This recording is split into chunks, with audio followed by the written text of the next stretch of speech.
हामीले हेर्नुपर्छ। तर 12 प्रदेश जो छ 12 प्रदेशलाई चाहिँ आधार बनाएर अबको स्वायत्त प्रदेश सुनिश्चित गर्ने संघीयता र स्वायत्त प्रदेशको यो राज्य पुनर्संरचना गर्ने हाम्रो अडान हो नम्बर 1। अध्यक्षको कहाँनिर फरक हो भन्दाखेरि अहिले पछिल्लो हेर्दाखेरि संघीयलाई बल बनाउने हामीले त नयाँ भनेको वर्गीय मधुर किसानको भन्यौं, उहाँहरूले संसदीयमा चाहिँ सुधार गर्ने मात्रै संघीयतामा जान खोजे र स्वायत्ततामा फेरि जस्तो कहिले 10 यसका त निश्चित सैद्धान्तिक आधार हुन्छ नि त। हामीले के भन्यौं भन्दाखेरि नयाँ परिभाषाभित्र उत्पीडित जनताहरूको त्यसलाई आधार बनाएर हामीले स्वायत्तताको सुनिश्चित गर्ने हो। कोठाभित्र 2-4 जना ठेकदारहरूले ठेक्का बोल्या जस्तो कसैले 6 कसैले 8 कसैले 10 भन्न पाउँछ। यसैमा अध्यक्ष अथवा संस्थान पक्ष तपाईहरु भन्छ यसैमा चाहिँ उहाँहरू शिकार भएको हुनाले हाम्रो विवाद परिराखेको छ। नम्बर 1 कुरा। नम्बर 2 शासकीय स्वरूपको कुरा जो गर्यौं हामीले। शासकीय स्वरूप भनेको जनताले अबको शासन कसले गर्ने भन्ने प्रश्न आउँछ। अबको शासन जनताले गर्ने हो भने जनताले आफूलाई शासन गर्ने आफूमाथि शासन गर्ने प्रतिनिधि आफैले चुनेर पठाउन पाउने शासकीय स्वरूप हुनुपर्छ। आफैले चुनेर पठाउन पाउनु पर्यो। जो पठाएको प्रतिनिधि मार्फत जनताले आफूमाथि शासन गर्छ। त्यसो भएको जनताको पठाउने चाहिँ अधिकार सुनिश्चित हुनु पर्यो। जनताले त्यो आत्म चाहिँ जस्तै चाहे तपाईको अहिले हामीले भनेका छौं अब राज्य नयाँ बनाउँदा राष्ट्रपति सिस्टममा नै जानुपर्छ हामीले जो भनेका छौं। राष्ट्रपति कार्यकारी हुनुपर्छ भनेर हामीले जो भनिरहेका छौं त्यो जनताले अधिकार हुनु पर्यो। त्यो शासन गर्ने भने कोही अरू मान्छेले हुनु हुँदैन। त्यसकारण शासकीय स्वरूप यो हुनुपर्छ भने दोस्रो उहाँहरू के भनिदिनु भएको छ भन्दाखेरि स्वरूप डाइरेक्ट त चाहिँ जनताबाट निर्वाचित हुनुपर्छ त भन्ने। तर राज्यको ढाँचा तपाईले बदल्नु भएन भने हैन राज्य नयाँ बनाउनु भएन भने तपाई अमेरिकामा पनि त डाइरेक्ट चाहिँ राष्ट्रपति जान्छ नि त इलेक्टेड भएर। तर त्यसले त के गर्छ अमेरिकाका श्रमजीवी जनताको त सेवा गरिराखेका छैन नि त। त्यहाँ त चाहिँ राष्ट्रपतिहरु सेवा गरिराखेका छ। त्यसो भएको हुँदा सिस्टम मुख्य कुरा हो। हामीले के भन्यौं भन्दा यो सिस्टमलाई बदल्नुपर्छ। मैले यो तपाईसँग दोस्रो कुरा गरे। तेस्रो कुरा अबको राज्यमा अबको नयाँ बन्ने राज्यमा राज्य सत्ताको स्रोत र शक्ति के हुन्छ त है सत्ताको पावर के हो कहाँ हुन्छ भन्दाखेरि जनताबाट निर्वाचित भएर गएका प्रतिनिधिहरूबाट बन्ने निकाय जो हुन्छ जसलाई चाहिँ प्रतिनिधि सभा भनिएला अथवा प्रतिनिधि निकाय भनिन्छ अथवा जनप्रतिनिधि सभा भनिएला।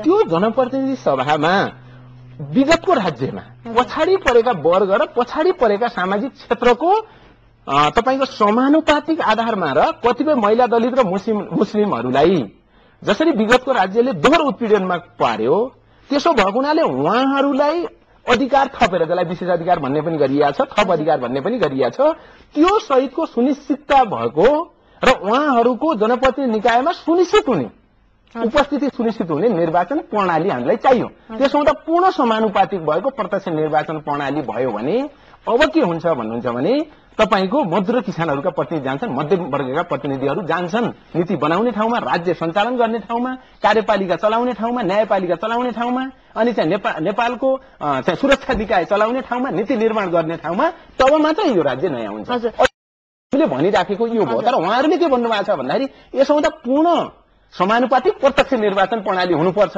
भनेर हामीले भन्यौं। जसमा के हुने भयो भन्दा जस्तै महिलाको 51% को कुरा भयो त्यसमा हामीले 5% चाहिँ थप अधिकार दियौं पुरुषहरूको अधिकार कटौती गरेर प्रष्ट कुरा गरेर विगतमा पुरुष प्रधान समाज थियो। पुरुष प्रधान समाजले नै महिलाले दोस्रो दर्जाको नागरिक बनाएको छ। त्यसो भएको हुनाले मैले उदाहरण मात्र दिन खोजेको अहिले महिलालाई थप 51 मा 5% अनि चाहिँ पुरुषको अधिकार कटौती गरेर हामीले विशेष अधिकार थप्यौं भने तपाईको त्योबाट बन्ने 56% हुने भयो।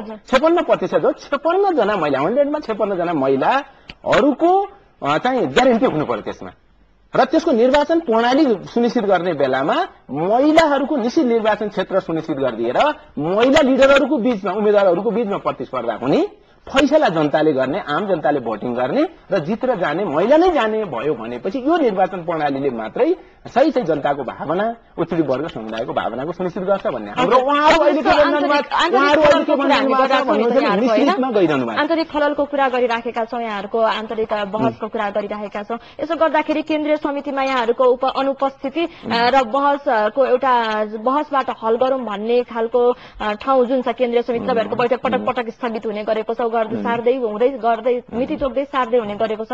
अब यसरी सरिराख्दाखेरि जेठ 14 नजिकिँदै गर्दाखेरि र राष्ट्रिय सहमतिको सरकार डाक्टर बाबुराम भट्टराईको नेतृत्वमा अहिले निर्माण गर्ने जुन यो चलिरहेको छ, यसमा चाहिँ वैद्य पक्ष सहभागी नहुँदाखेरि वैद्य पक्ष माओवादी भित्रैको माओवादी प्रतिपक्ष भइरहेको छ। होइन, अब यस्तो कुरा, पहिलो कुरा के भन्नु, दुईवटा प्रश्न जो गर्नुभयो नि तपाईँले। एउटा कुरा अहिले चाहिँ अध्यक्षहरूले बोलाइराखेका हो केन्द्रीय समितिको बैठक भनेर जो भनिरहनु भएको छ, वो केन्द्रीय समितिको बैठक होइन।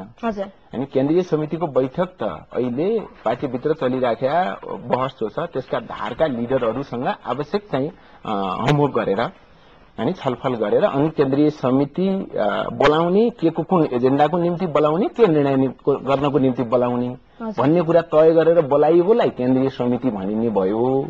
तर यो अहिले भएको छैन। अहिले भएको के छ भन्नुहुन्छ भने हाम्रो पार्टीभित्रको विचार समूहको आधारमा पनि बस्ने, छलफल गर्ने, प्लानिङ गर्ने, अगाडि बढ्ने पनि भएको छ। यो अभ्यास पनि हाम्रो भइराखेका हुँदा भर्खरै चाहिँ अध्यक्षले बोलाउनु भएको केन्द्रीय समिति भनेर बाहिर जो प्रचार गर्ने गरिएको छ, यो टोटल सिङ्गो केन्द्रीय समिति नभएर अहिलेको बहसको आधारमा अध्यक्षको धारको केन्द्रीय समिति हो। प्रष्ट त्यहाँ चाहिँ अहिले हाम्रो उपस्थितिको कुरा जो छ, हाम्रो उपस्थितिको कुरा हुने कुरा पनि भएन। एक यसलाई बरु मैले के भन्छु भने यसलाई बरु मैले के भन्छु भन्दाखेरि आफ्नो समूहको बसेर केन्द्रीय समितिको चाहिँ तपाईँको दुष्प्रचार नगरौं भन्छु मैले।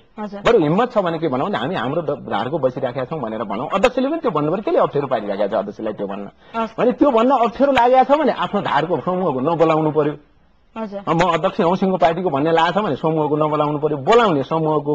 अनि त्यसपछि गएर चाहिँ अब अफवाह फैलाउने केन्द्रीय समितिको, यो गलत कुरा, अनैतिक कुरा पनि हुन्छ। नम्बर 1।